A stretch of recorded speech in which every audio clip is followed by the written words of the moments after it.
was a dark and stormy night, nor'easter rolling in. It's a long 12 hours, the power's out again. I pray for inner strength and that we don't lose no lives.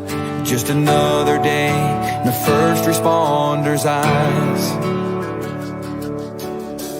Half a cup of coffee's gone, the first run comes in. A car slid off the road, there's a family trapped within. My heart beats like a hammer, I can barely catch my breath. I'm thinking the worst and hoping for the best. Yeah, we ain't superheroes, we're just ordinary people trying to make a difference, and the first on every scene. It's a heavy, heavy burden to carry all this burden when you can't unsee the things you've seen. It keeps going on. When those sirens are gone.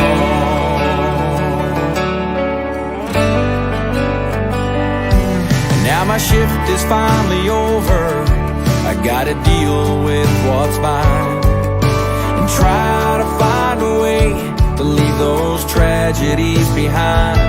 So I hug my 2 children, a kiss on my wife. Just another day in a first responder's life.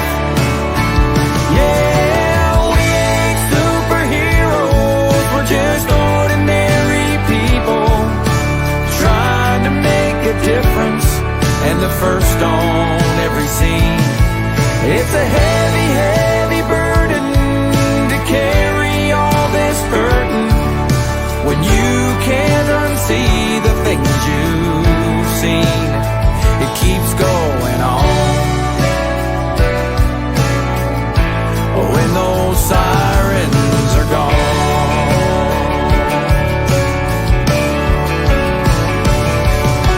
Flashing lights fill the air, broken bodies everywhere. Another bad dream is stealing my sleep.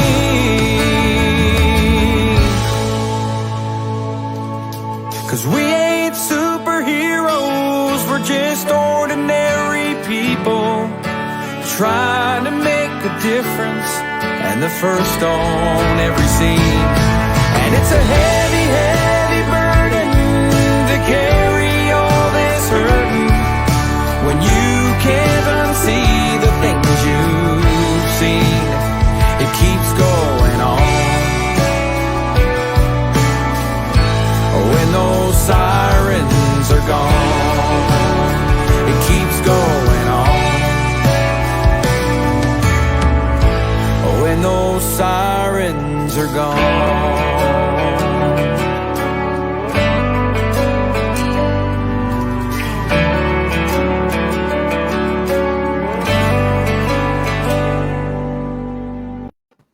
Hey, welcome to the award-winning Mad Radio Show with John and Sam. Hey, how are you doing, Sam? We are doing. We are doing. That song always gives me chills because it's so appropriate for what we do in healing our heroes through a badge of honor, through our workshops. And it just captures the feeling of every first responder and veteran out there because we see things through his eyes. There's a moment in that song where he is looking he's in the kitchen looking at his wife and kids. And it's almost like he's got that 1,000-yard stare. He's not even looking at his family anymore. He's just looking at his brothers and his sisters going into battle. And, not only the song captures your heart, it's whoever videoed it really put a lot of time and effort into what most of us feel on a daily basis. Yeah, I definitely get that scene very well. It happened to me for a long time, and yeah, it's that's powerful. And then of course, the nightmares that he has waking him up. It's it has been, we're coming up on the 20th anniversary of 9/11. For you and I, it'll always be like yesterday. Close our eyes and conjure up where we were, what we were doing, everything that we saw. You know, we still got a lot of people suffering. And for those of you who have been asking, yes, I have been absent for a little while, not on Mad Radio, but on social media because my family got hit by the COVID thing. So Steve and I have both been sick for now over a week. I actually did the show last week after my getting diagnosed that morning. And while I am trending to the better, I'll just ask everybody to say some extra prayers for Steve because he's really struggling with this. And you know, John, we had Kelly Victory on, Dr. Victory on a long time ago. And you know, she said the words, COVID is very, very real. The facts are not. I want to let everybody know, ivermectin, hydroxychloroquine, I've got a breathing treatment because all I needed to tell my doctor was, hey, 9/11 first responder. And those treatments are working for me. And so despite all the craziness that still is permeating mainstream media, especially about ivermectin, it is absolutely absurd. This stuff is saving lives every single day. And I'm just so grateful that I have a great team of doctors that are all over this. So we'll get better. We'll get through it. And it's a resilient mindset. John, you've seen it. I'm still up posting pictures of the sunrise. It's what gets me out of bed because it helps keep me in a positive frame of mind. All the skills that I learned through managing post-traumatic stress have come into play right now to kind of keep things very calm, if you will, for me. Yeah, and you know, Sam, you kind of hit it on the head a little bit. Your mental mindset really plays a lot in the healing of your body and the healing of diseases. And COVID is it's such a diverse disease that it hits each person in a different way. I mean, you see the latter side of some people who are not really getting symptoms at all or minimal symptoms. And then you see people that are on respirators and are actually dying from it.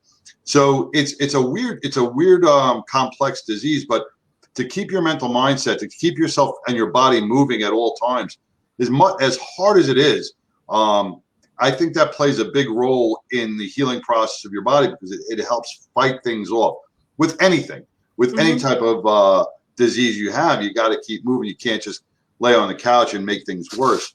My sister is just getting over it, and she has underlying problems. And I told her, I said, listen, get out, walk the dog, get some fresh air, get your body moving, your blood circulating. And for my sister, it really it proved well for her that her moving around though she did feel real sick, but she put herself out there. So it's how you approach the disease is how it's going to battle you. Battle it. Don't let it battle you. Amen. The words, those are the words that everybody needs to remember. Don't let it battle you. You battle it. And speaking of battles, and mental mindset and staying resilient and positive. Our guest tonight has an incredible background. He's a veteran, also a reserve police officer right now. And without further ado, I'm going to bring on Matt and read his bio here. So Matt Zalewski is a case manager with the North Texas Regional Veterans Court. He's also a reserve police officer with the Seagraves Police Department. And prior to that, he was a full-time police officer from 2016 until he was involved in a critical incident where he was wounded in 2019. Matt also served in the U.S. Army from 2005 to 2014, where he spent most of his time as an infantryman, doing combat tours in Iraq and Afghanistan. Matt volunteers his time by speaking and teaching about post-traumatic stress, mental health, and traumatic brain injuries. Matt, welcome to Mad Radio. Welcome, Matt. Good evening. It's so great to have you. And, we corresponded before the show, and I know I asked a lot of permissions because your trauma was all over the press. You have a picture of what your patrol cruiser truck looked like after the incident. Do you mind taking people through what happened and how you were able to just mentally persevere through it? Yeah, no problem. You want me to start from the beginning of the incident, or? Well, let me ask something, Matt, real quick, and I don't want to cut you off because this brings Seagraves Police Department. Yes, sir. Right. And this brings a lot back to what me and Sam talk about on every show. It doesn't matter how big or how small the police departments are. You could have a department of 10 or a department of 10,000 or 40,000. The threat level is always the same. Yep. So, for those who are listening out of Texas, and for those who are listening, maybe in other places that don't know where Seagrave is, can you give us a little background of the department itself? Yeah, so Seagraves Police Department at the time, we had 4 active police officers.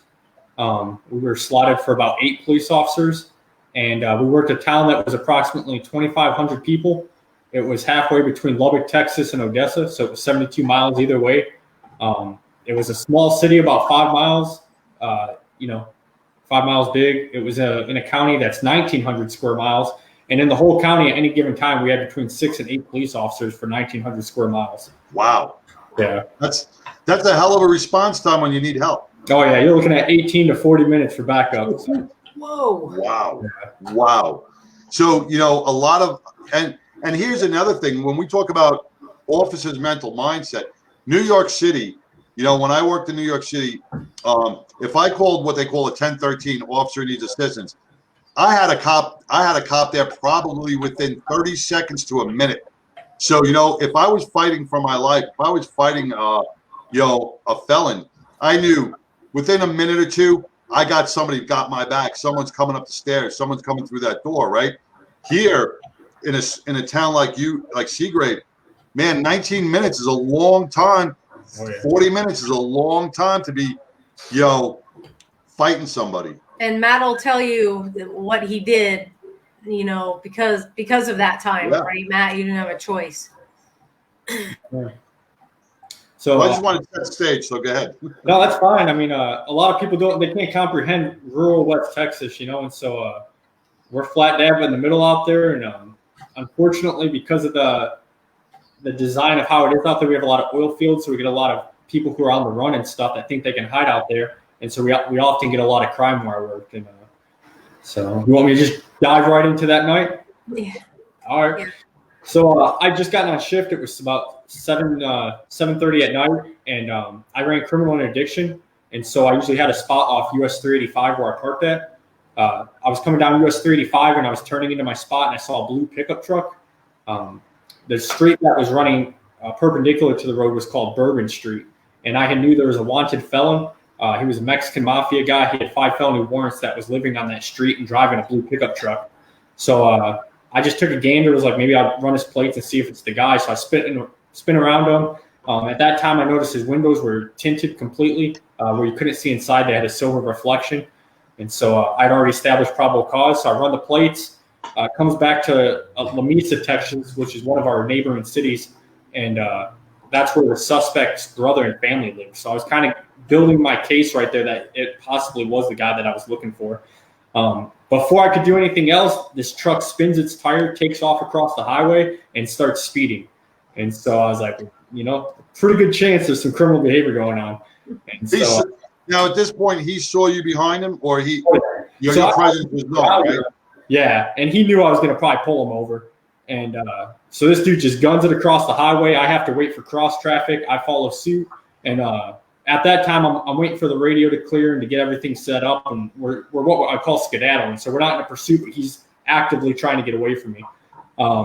Next thing I know, he's blown a few stop signs and, failing to use his turn signal, all these other things. And so I hit my lights and sirens. He pulls over immediately to the right side. And at that time, I call into dispatch, and I'm like, hey, I had a guy running from me. We pulled over on whatever street it was. And at that time, the suspect rolls his window down. I see it's Daniel Ray Garcia, the guy that I was looking for. I can see his glasses, his mustache. So I conduct a felony stop. I say, get out of the vehicle, get out of the vehicle. He says no, puts it in drive, takes off. So we go again. I call into dispatch. I'm like, 711, we're in pursuit. We go down a couple streets. He turns over, pulls on the right side again. I conduct another felony stop. At this time, he's pretending like he can't hear me. I'm yelling for him to get out of the vehicle, get out of the vehicle. He says, no, I'm not getting out. Something along the lines of come up here. I say, no, get out of the vehicle. He takes off. I see the rocks kick up, get back in my patrol vehicle. We go again. At that time, we make a right turn, then we make a sudden left turn. And we're on Avenue H, I believe, at the time. And he pulls over on the left side. And so that was the first red flag because I've been in 30 pursuits by that time, and nobody's ever pulled over on the left side. And as soon as I call in 711, Seminole, we're pulling over. I hear 3 gunshots, and I look over. My left window had 3 bullet holes in it. So I start returning fire. We're in a firefight, and he's kind of maneuvering on me. So he's walking out of his vehicle, walking at me with his gun, laying down fire. And so I'm returning fire, and I kind of see him get, his arm drops down, and he kind of moves to the left. And so my slide had gone back. I didn't know how much ammo I had shot at that time, so I figured I'd neutralize the threat with my patrol vehicle and try and take him out. I put the vehicle in drive, and I kind of swerve at him to hit him, but I miss, and I hit his vehicle. And I see him go down, but he's still shooting at me. So at this time, I can feel like there was an explosion on the left side, and I couldn't figure out what it was. It felt like an IED or a rocket had gone off. And in the military, they train you when you're getting shot at like that to get out of the kill zone. And so what I did was I just kept pushing his truck out of the way, and I was like, I'm just going to get out of this area just so I could see what happened and try and assess the situation. About that time, I realized I'd been hit pretty good. And I didn't know where. Something in my body was like, hey, you've been hit. So I was like, I knew backup was 18 miles away. I heard it over the radio. My buddy Romeo at the time, he was like 120. I knew he was at least 18 minutes away. So I was like, this guy was, he'd just gone down. The guy I shot at, my backup's 18 minutes away. I'm going to go to the EMS barn. That's what we call it. That's where the ambulances are at. And so in West Texas, we have the fire departments are volunteers, so the ambulance people are staffed 24 hours. And we usually have 2 paramedics on duty. So I figure it was faster for me to get to them than for them to get to me. And so I just drove over there. So I'm going down one of the streets, and I start to nod off. And I was like, man, I've been hit pretty good. And I'm calling in dispatch. I'm like, 711, get me a helicopter. Shots fired. I've been hit. And there's radio silence. I keep driving, and I'm like, 711, where you at? I'm like, well, screw it. I was like, 711, I tell my family I love them. I don't think I'm going to make it. I get to an intersection of another major highway, and I'm just going to gun it because I didn't think I was going to make it. I'm nodding out. I felt that I was losing blood. And so I make it, across the highway. I make another right turn, and we're headed towards the EMS barn. And as soon as I pull up to the EMS barn, there's no vehicles there. There's no trucks, nothing. And so I'm like, what the heck happened? EMS isn't here, So I called on my radio again. At that time, I was like, well, maybe my handheld radio that I carry on my body isn't working. Let me pull up my truck radio. So I get my truck radio, and I call it in. I'm like, 711 Seminole, where you at? And they're like, what happened? And I'm like, shots fired. I was like, I've been hit. And so then that starts the whole frenzy of radio traffic. And so at that time, I wanted to assess myself. So I get out of the vehicle, and as soon as I get out, I could hear blood pouring out of my left side really bad. So I don't ever remember being hit. I don't remember seeing the bullet holes, but I knew my arm had been shot. So I grabbed my tourniquet off my belt, and I put it up there, and I'm trying to tighten it.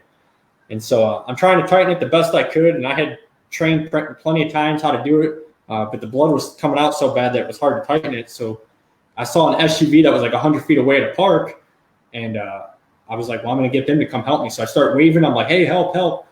And the door opens, and it's a 13-year-old kid. And so I yell for the kid to come over and help me, and this kid's actually helping tighten the tourniquet for me. And he's putting his hands up because they're covered in blood. I'm like, hey, brother, just tighten it down. I need you to tighten it. So he's tightening it. His mom's hysterical. I think she's on the phone at this point with 911, calling it in. And so at that time, two guys came. They were at a softball game behind the EMS barn. They show up. They're like, what happened? I was like, I've been shot. I need another tourniquet. They get another tourniquet out of my vehicle. We put a second tourniquet. At that time, a volunteer firefighter, Ryan Martinez, shows up. He starts cutting off my uniform. And when we take off my vest, that's when we notice I've been shot in the back, and the blood starts squirting out there. So I could hear the radio traffic at the time, and I kept asking, "Where's the helicopter? Where's the helicopter?" And they're like, "The helicopter's not coming. It's not coming." And it's 75 miles to the hospital, so that's about an hour drive. Us going as fast as we can. This is at 7 o'clock at night, and so I tell the guys in the ambulance, I'm like, "Well, look, we have a rule in the military. It's called the golden hour. You have 1 hour, to get critical care at a trauma center before you keel over and die." So I was like, "We got about an hour to go, so let's get up there." And while we're in the ambulance, I tell them, call up to Terry County, see if we can get an escort. So they would escort us so we could get through traffic. And so we get our escort. We're going up to Terry County. And the next city up, Brownfield, which is about 30 miles away, they land the helicopter. I get into the helicopter, and they life flight me up to Lubbock to UMC. So the helicopter's landing, and there's the suspect getting wheeled in and out of his ambulance. And I'm like, what are the odds? I take the helicopter, and he beats me there. And so... Wow. So I get to the hospital. I go to the OR, and luckily, I've been shot 5 times to the body, 2 times to the bicep, 2 times to the forearm, once to the back. While we're in the operating room, they have my gear and everything. They tell me I'd been shot in the radio, which is why it wasn't working. So that hit my radio, hit my kidney, and then I had another shot that hit my vest right in the heart. And so we didn't realize that till I was in the OR, and one of the deputies was like, "Hey, you got shot in the chest." I was like, "No, I didn't." We looked down, and my chest was completely swollen. And that's when we realized that they went and got the vest, and they found a slug still in the vest. And so, yeah, they pulled 2 bullets out of my arm here. I had one hanging out of my forearm. It was still sticking out of my arm, and it had clipped the nerves. So I had 3 nerves that were hit. But other than that, there was no really serious damage. I had some hemorrhage. No internal, no lung damage, no nothing. No, the like I said, I had a hemorrhage out of the bicep. So the muscle had torn pretty good because it went right through the bicep, 2 of them. And but it was like no arteries were hit, no bones were hit. I had a neck injury. So I had a neck injury, a traumatic brain injury. I sprained my neck because when I slammed on the gas to hit his truck, I hit the steering wheel and I hit the back of my seat. So I had a canine unit, and there's metal behind our seat. And so when I went back, it kind of slammed into the metal. And so that sprained my neck. I had a brain injury. But, I'm lucky, It could have been a lot worse. Yeah, I'm gonna put up, John, I'm gonna share the screen with everybody so people can see a picture of your vehicle here. Hang on with me 1 second.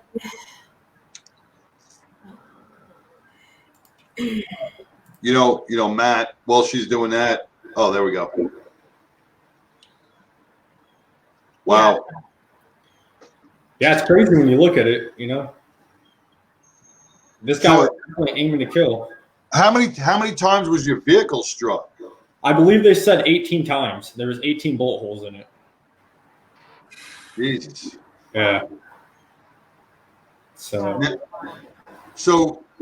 whatever he was firing had multiple rounds in it, right? Or did he reload? I'm not sure. I honestly have no clue. So it's on dash cam, and you can see him clearly shooting. But after that, when he falls to the ground, I don't know if he grabs another magazine, racks the slide and keeps going, or if he just had maybe an extended magazine. Right. I remember it was just a silver Smith & Wesson, it looked like, or, like a silver handgun. But that's all I remember. Now, you say your injuries, knock on wood, your injuries were they're life-threatening, but you recovered from them. But, what we're here to talk about, too, is there are other injuries that you have suffered. The non-visible injuries, the ones that were not caused by the bullet wounds, but the mere fact of the bullet wounds. I'm sure you've watched the video, the dash cam video. You've listened to the tapes. How do you work through those emotions? Oh, Tough, right? Yeah. Sorry, Yeah. sorry I went there, but that's what your story is very impactful, and there are a lot of people out there that probably asking the same question. How are you on Mad Radio right now, and what gets you through each day? Because that's very inspirational to guys that are battling right now. Let me start with this. So in June of this year, we had the trial finally, and the suspect decided to represent himself pro se. So he was his own attorney. During the trial, I knew he was going to antagonize me and mess with me because that's the type of person he was. And so during the trial, we watched my shooting about a few hundred times. He would slow it down, put it in slow motion. He would pause it as he's shooting me. He would rewind the parts that, some traumatic parts and make it play. And so, prior to that, I knew it was going to be difficult. And, and I had seen the video when I had to write my report and do my statement and stuff like that.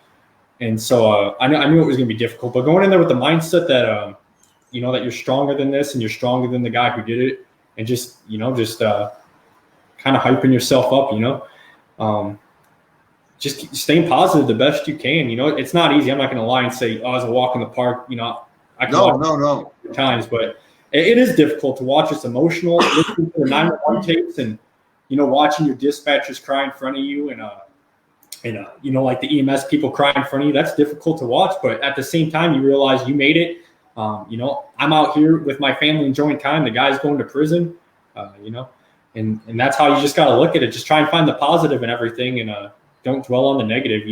It's easy to get in your head and just sit there just dwelling on the bad things. And if you want, I'll give you another example. Afterwards, I didn't have the best of luck with workers' comp. And during that time, I wasn't offered mental health services for 8 months. And I had asked and asked and asked. And so I could feel myself going down a bad path. My anxiety was getting worse. I was having more and more nightmares. I would sweat for no reason. I would feel like people were caving in around me. And so I would seclude myself from going out, spending time with my family. And so that's when I realized, I really need to get help. And luckily for me, I was able to go use the Veteran Affairs, the VA for us. But I did have other opportunities and resources in the area, especially in the Dallas area where I'm living now, where they had people who could help me through that for first responders. And so I knew what I was going through, so I reached out. I think that's what a lot of people need to do. When you start realizing it, don't just push it down and pretend it's not there, because it's just going to get worse. Matt, let me ask you, because when you tell the story and we always talk about, we play at the level of our training when stuff goes bad. Mm-hmm. So you're putting on the tourniquets. Would you say that your experience in the Army definitely lent, major ability for you to stay calm and do the things that you did? I think not only with the Army, but I was self-motivated as a police officer, where I would train or go get training that would teach me, first aid and things. And me and my buddies would go to the range. We were fellow cops, and we go shoot one-handed or put tourniquets on and stuff and practice that stuff, because statistically, you're probably going to get in a firefight around your vehicle. And, your limbs are going to be the first thing, because if you're like this, somebody's shooting center mass, your arms are you're going to get a limb hit, And so I had known from the military and then from police training that that's the type of training that we needed to do. And so I practice often, and luckily I did, because it actually worked out, So I agree with you, Sam. I think it's training, and we go back to this, and we've heard this many times, without the proper training, without the proper and once again, as PJ Brock keeps saying, his mindset. Mm-hmm. It's very easy in a gun battle to lose that mindset and give up. Just, oh my God, my backup's 20 minutes away, 40 minutes away. I'm in the middle of nowhere, but your perseverance just kept moving on, and that's got a lot to do with your training, your military background, and the guys that and your self-training and keep practicing, I think had a lot to do with saving your life. Yeah. I would recommend anybody out there, if you're a police officer, we always need to constantly refreshing. We have such a multifaceted job that, we have to be experts in so many parts, but, the chances of you getting injured in the line of duty is very high. 4 weeks after my incident, one of our deputies got stabbed on a traffic stop for a suspicious vehicle. While I was out there for my last hearing for this guy on a probation revocation case, my buddies at Lubbock County SWAT team were in a firefight with a barricaded suspect, and one of the guys I had known and worked with prior was shot and killed. And so, I've only been a cop 5 years this October, and I've lost numerous friends out in West Texas, and I've had plenty injured. And it's just kind of, surreal how often it does happen. Yeah. So you're out doing a lot of speaking and educating about post-traumatic stress and mental health and the TBIs. With what you just said with your friends getting killed, and who are the audiences that you speak to, and really what's the main message? Most of the people I speak to are police officers, whether that's rookies in training or in the academy, or seasoned officers, sometimes 25, 30-year veterans. Oftentimes we teach the Texas crisis intervention training 40-hour block for like the veterans PTSD portion. Mm-hmm. And so, we're training cops that have been there, done that. But the message that I like to get across is, it's okay to not be okay. It's okay to get help, and like I like to tell people, if you don't feel if you've been a cop for 5, 10, 15 years and you're going to work and you don't feel the same way that you did that first day you put the badge on, where you feel like a superhero and you have that, you have that feeling in your stomach where you're going to go save the day. If you don't feel like that 5, 10, 15 years later, and you don't have that smile when you talk about policing, maybe you should go talk to somebody, because there's obviously something weighing down where, you don't have that same feeling. And so. Exactly. Yeah. Now, how was it with your family? Did you let me back up a minute, because we have a lot of veterans that do serve in law enforcement, and some of them out of the blue, they go through their tours, they're quote unquote, call it fine. They're not experiencing what we would term as post-traumatic stress symptoms. They have an incident at work, and everything from their service starts coming back. Did you have any of it bleed into your service, bleed into your police work at all? So it's hard to say. I did have issues when I came back from Iraq and Afghanistan, and I think it's always been with me. I don't think it affected the way I did the job, but I think after a few critical incidents, you start to realize how it does affect you. Yeah. And was your family? How were they impacted? They're impacted every day. I think the video at the beginning shows it perfect. Sometimes you get off a rough call and you come home and you're just wearing your feelings out on your shoulder, and you're taking that baggage home with you. So my family was affected. Whether you see something on the news that takes you back to the wars or the service, or you get off a hard call right before the end of shift, and then you come home and you got blood or urine on your boots, and you got to go shower, and then your kid's standing right there. It's difficult. So your family definitely does. They're affected by it. They might not say it, they might not show it. My wife never said anything until like 4 years afterwards, till the shooting happened, that I would carry the feelings home with me. But they definitely notice it. Right. I just want to reverse back a little bit, because you said something that really put a knot in my stomach. It's something that me and Sam are really fighting for. 8 months went by. Well, first off, the workman's comp thing. You just you're chasing down a felony suspect. You were shot 5 times, and now you got to battle workman's compensation to pay your bills. And I don't want to get political, but everybody that's listening, here's an officer who is trying to protect his community, gets shot 5 times, but in New York we're giving $1,200 to criminals. Now Newsom in California is giving $500 to felony suspects, and you, Matt, are fighting to pay your house bills after serving and protecting your community. That's a whole nother show in itself.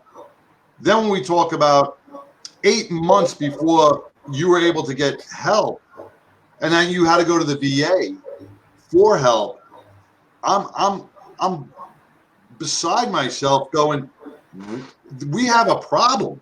Yeah. We have a problem in certain departments that why weren't you taken care of from right after you got out of the hospital, during the hospital stay, a slow integration of therapy, and then a constant flood of therapy afterwards. I just don't get it. I don't know where With the all we know. was. When I got to workman's comp, they told me that the area that we were in, because it was rural West Texas, they didn't have many providers who would do first responder trauma. And I was like, okay, I mean, that's understandable, but at the same time, maybe there should be. But then I moved to Dallas a couple weeks afterwards because I had already planned to come to Dallas for work. And so we moved out here, and then I moved to Dallas, and I was like, okay, it should be easier to find, mental health because, in the Metroplex, officers are involved in shootings often. And they told me, no, there's only one provider in all of Dallas who does workman's comp. And so, and it was about 40 miles from my house, deep in the heart of Oak Cliff. So anybody in the Dallas area knows about that. So you're going to the hood to get mental health. Trauma just driving there. Yeah. So it was a trip, but I mean, luckily I had a provider 8 months later who was excellent. And, they really helped me out. But workman's comp was the biggest issue I had. It was just they made excuses for everything. And like you said, it's a whole nother show. But the fact that it took 8 months to get mental health help, that's insane, Now, as your commander, and I don't want, please, I'm not bashing anybody in the police department at all, but we've talked about this, how we have a lot of old school commanders, and like you said, if you're not smiling wearing that badge anymore, maybe it's time to take that back seat and go do something else if you're not going to take care of your guys. But as a commander, as a chief, as a captain, somebody should have been there supporting you and walking you through this, and with everything we know, this is not something that happened in 1998 when we didn't know about post-traumatic. This is something that happened 2 years ago. Yeah. When we are inundated by peer support, mental health, emotional trauma, and nobody did this. Nobody grabbed you, and that hurts me. That hurts me. Likewise, I mean, everything in hindsight is 2020. I don't think my chief was an excellent chief. I don't think he had all the tools necessary. You go, all these classes that were mandated to take are useless. You take all these useless classes, especially that TCOL mandates, and it's ridiculous. What we should be taking is like critical incident classes, like what you do when an officer is involved, and how to get peer support, help, and how to get treatment and things like that. That's what we should be doing. Listen, all the tools are right here. Yeah. Google it. If you don't know it, go learn it. Yeah. Right. Yeah, you got to be willing to, as you know, Matt, you got to be willing to sometimes be your own advocate. And that's what I had ended up doing. I reached out to an organization who helped wounded police officers, and they actually had a peer service group with them. I don't know if you guys know, it's called the Wounded Blue with Randy Sutton. His group actually. Yeah. We know him well. Randy's been on the show a couple of times. Yeah. Right. So his group is the one I reached out to, and they got squared away, with the process and stuff. But every agency should have that. Out here where I'm at now in Dallas, we work on building these peer groups for different agencies, and I think in the rural towns that's something that they should focus on, because your chances of getting in a critical incident is extremely high since there's only 4 officers. Yep. Well, Randy shares almost somewhat your same story, because if I remember correctly, Randy had a heart attack or a stroke on the job, and on the job, and they refused to pay him. So he went through that same thing, and that I don't understand how our departments, and he was in Las Vegas back then when it happened. Yeah. I don't understand how departments are not taking care of our officers financially if something happens on the job. Stroke, you have the heart bill, you should have, because a lot of these things, a lot of the medical issues and the assaults and the injuries and the shootings are all job related. We should be taking care of our officers. We should be taking care of our law enforcement. And I don't, thank God for these private organizations like the Wounded Blue, the Peace Officers Angels Foundation here in Texas. They were one. We have so many wonderful organizations that step up and and help and do what they can. But they're not government funded. They are all privately funded on fundraisers and volunteers. So money is not as good as it should be, especially for the post-traumatic stress and the injuries that so many officers are suffering each day. Yeah, I agree. So let me ask you this, I just want to transition because you continue to serve as a case manager with the North Texas Regional Veterans Court. What made you make that transition? So the first year after my shooting, I had real bad nerve damage. I couldn't close my hand all the way. My fingers still don't work correctly.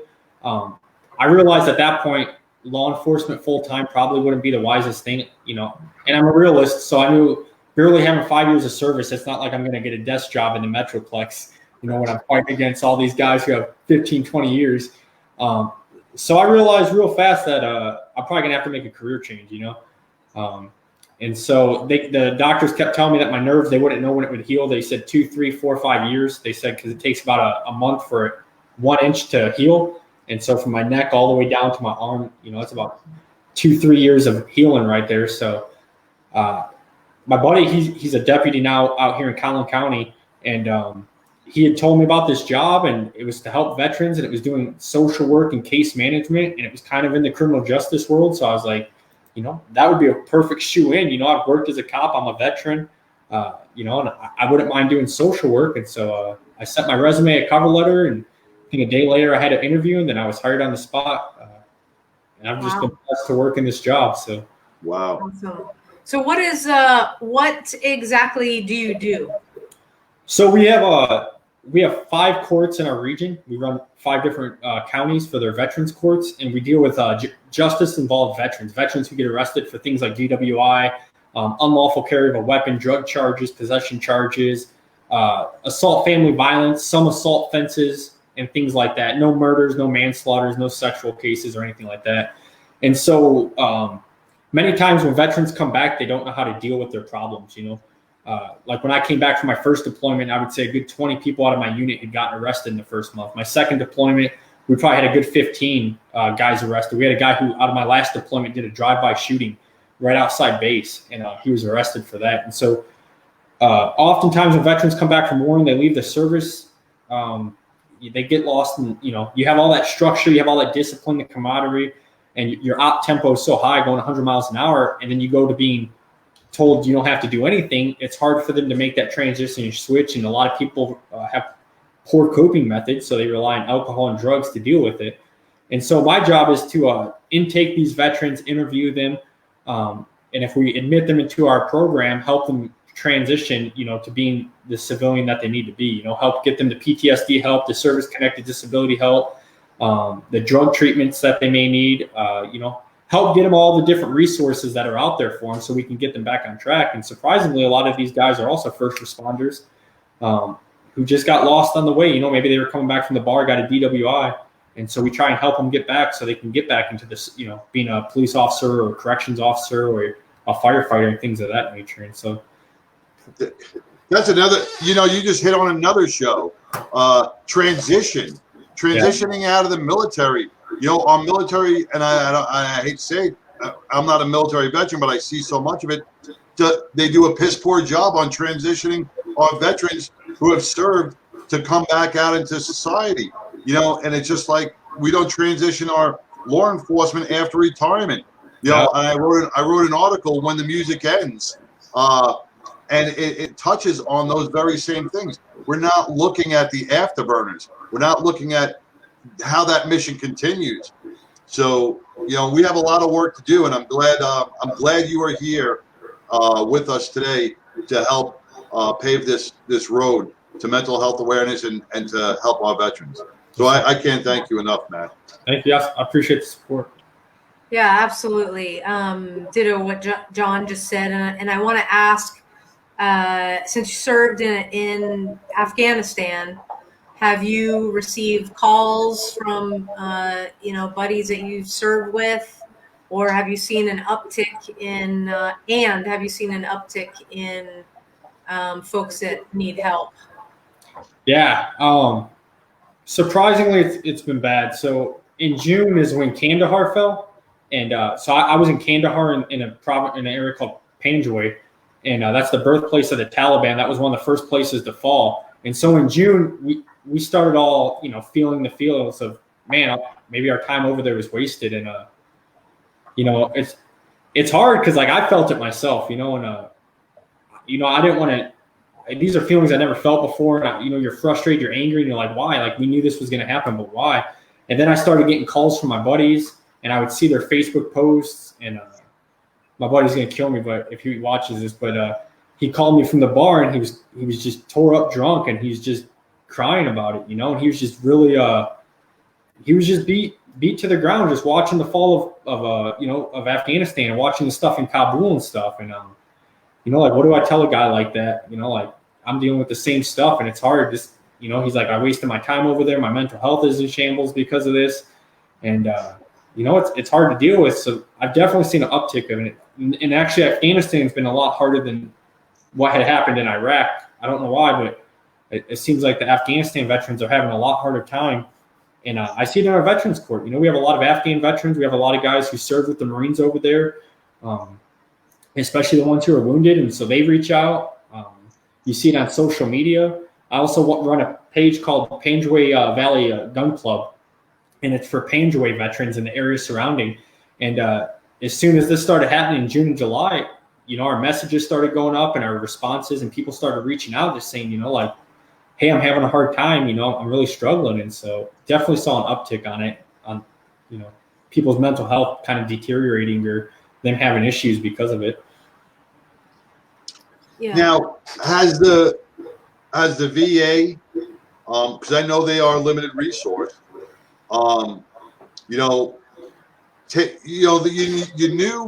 you kind of foreseen this. If you saw this in June, right? If you saw this in June, do you think the VA ramped up their mental health programs a little bit and said, hey, let's prepare for something?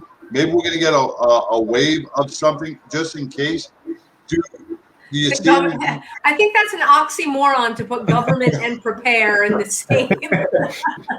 I'm going to be honest, I don't think so. From what I understand, there's actually a backlog now for mental health at our VAs here. That's what we're being told. So, see, and that's the worst thing to ever tell a veteran that says, look, I need help. And someone go, well, come back in 3 weeks or 6 months, or we'll call you when we have a spot open.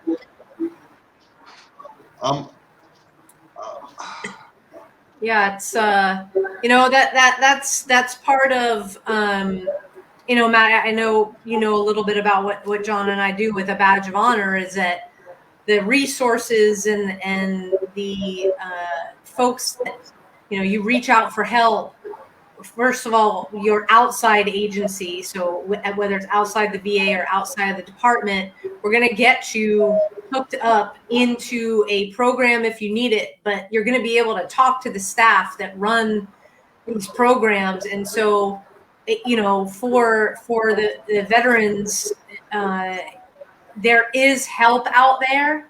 And I'm just going to go throw this up here right now so people can see. If you go to this website, you can see all of the resources. And John, we have those resources that serve veterans and first responders.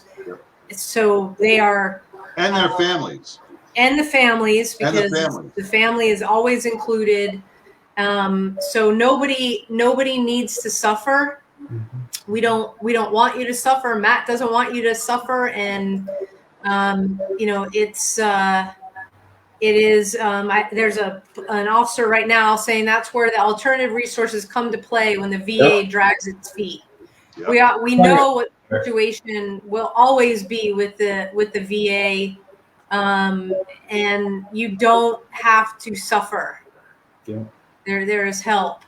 And Matt, I mean, for you to get out there into the recruit classes and talk to veterans that now serve in law enforcement, I got to tell you, I know that it's making a difference. And for people to hear your story, and how, despite your injuries, despite the workman's comp, having the support of your family, the support of your friends, and the attitude that, okay, here's the situation that I'm in. I'm not going to let this defeat me. I'm going to defeat it. It's just, you're just a testament to the ultimate in resilience. Like resilience, and there's your picture. I appreciate it. It's hard work, you know. Some people say I make recovery look easy, but I mean, I have my bad days, you know, and I just want people out there to know, you know, after dark nights, there's always going to be that sunrise, you know, like it's not always going to be dark. So you just got to work for it, you know, just like anything else in life. If you want to be happy, just work for it. So. Absolutely. It is, you said it perfectly, because people do look at people like us, you know, and if you're in the suffering and they see and hear your story and talk to me or John, and it's like, oh, well, you're just so far along. And I was like, do you understand that this all started with a gun to my head? Yeah, long, but you're seeing it way down here. So yeah, there's always a light shining. You gotta find it and stay in it. You can't give up. You Not can't at give all. up. No. You can't give up. And like Matt, you said you have your bad days, and those are allowed. Those are deserved. Oh, yeah. You're allowed to have bad days. You just got to make those bad days not as. You need the good days better than the bad days. Yeah. You know what I'm saying? So, but you can't take those bad days as step backs. They're step forwards, because they're all part of the healing process. Our bad days move us forward to the good days. So, you know, and people get frustrated, and it's when they're not told the right thing. They're like, oh, screw it, I'm having a bad day. You know, the world's coming down on me. Wait, breathe through it. Let's walk and get to tomorrow. Get to the next step in life. Take it 1 minute at a time. Absolutely. So, Matt, this show has flown by, and so I want to first of all thank you again for being with us. If people want to reach out, how do they reach out to you? They can reach out to me with my email. So it's Zalewski, my last name, ZALEWSKI .Matthew, MATTHEW @gmail.com. So Zalewski.Matthew @gmail.com. And I'll answer any emails. You know, if somebody needs it, you know, resources immediately, they're more than happy to reach out to me and let me know. And you know, I'll do anything to help anybody out there. So. Well, thank you for that. And just in the next minute, the minute is yours. If you could say anything to our men and women and law enforcement, our first responders, and our veterans and active duty, what would it be? Well, first I'd say thank you for your service, because it's I know it's cliche, but it's a difficult job. You know, it's a very difficult job. Doesn't matter if you're a line infantryman or a cook in the military, or if you're a cop, you know, in a huge agency or a small agency. We all have a job to do, and oftentimes it's more difficult than, you know, what we expect when we get in there. With that said, you know, I really want to get on the mental health thing and just let people know that it's okay, you know, to go out there and get help, and you know, stay out of your head the best you can. Idle hands are the devil's workshop. Don't isolate yourself. Set goals. Sitting around contemplating, you know, why you're having a bad day is the worst thing you can do. Go out there and make it a good day. You know, if you're having a bad day, go fishing, go find a hobby, ride a bike, go for a walk, and just, you know, find ways to make you happy. You know, nobody's going to hand walk you to your happiness. You know, you got to find it yourself. And so, and make mental health a priority. First responders, I mean, it's like a no-no word to talk about mental health and stuff. And I think that needs to go away, and people need to talk about it. You know, if somebody's having a bad day, if you see your buddy who's spiraling downhill and they're drinking, and you know they're out of control, and they might be cracking a beer as soon as they get off work, and that's how they cope, you know, talk to them and see about finding different coping methods out there. You know, Yep. No one's going to hand walk you to your happiness. Yeah. Amen. You know, and you change. I just looked. Mandy Kay I needed this tonight. God bless you. So you're already changing the mindset of people. So thank you, Mandy, for putting that. If you change the mindset of one person, and this whole show is well worth it. Exactly.